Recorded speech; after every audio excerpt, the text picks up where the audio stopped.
Okay, sa punto pong ito, pag-usapan naman natin ang mga pinakabagong update patungkol po sa programa ng administrasyon ni Pangulong Ferdinand R. Marcos Jr. dito lamang sa Mr. President on the Go. Una nga po dyan mga kababayan, pinangunahan ng ating Pangulong Ferdinand R. Marcos Jr. ang pagdiriwang ng ika-89 na anibersaryo ng Armed Forces of the Philippines na may temang AFP at 89, Sandigan ng Sambayanan patungo sa Bagong Pilipinas. Kinilala ng Pangulo ang mahalagang papel ng AFP sa kasaysayan at kasarinlan ng bansa mula nang itatag ito sa ilalim ng National Defense Act of 1935 sa pamumuno ni dating Pangulong Manuel L. Quezon.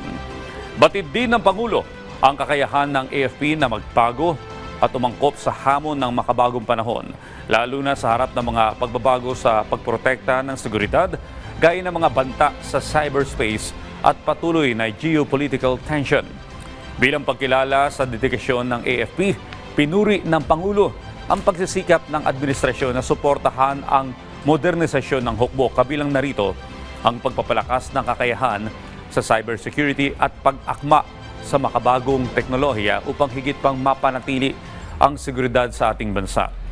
Kasabay po nito, muling hinikayat ng ating Pangulong Marcos Jr. ang lahat ng sundalo, opisyal at kawani ng AFP na manatiling tapat sa kanilang tungkulin at mga adhikain. Nagbigay pugay ang Pangulo sa liderato ni AFP Chief of Staff General Romeo Browner Jr.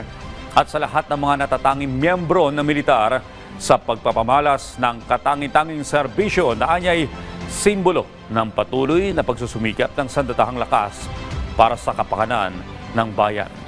Kaisang sambayanang Pilipino, ipagpapatuloy anya ng AFP na gawin ang kanilang mandato na protektahan ang bansa at mag-ambag para sa pag-unlad nito.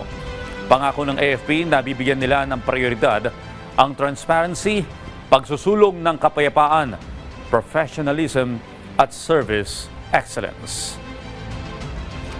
At yan po muna ang ating update ngayong umaga. Abangan ang susunod nating pag-uusapan patungkol sa mga aktibidad at programa ng kasalukuyang administrasyon dito lamang sa Mr. President on the Go.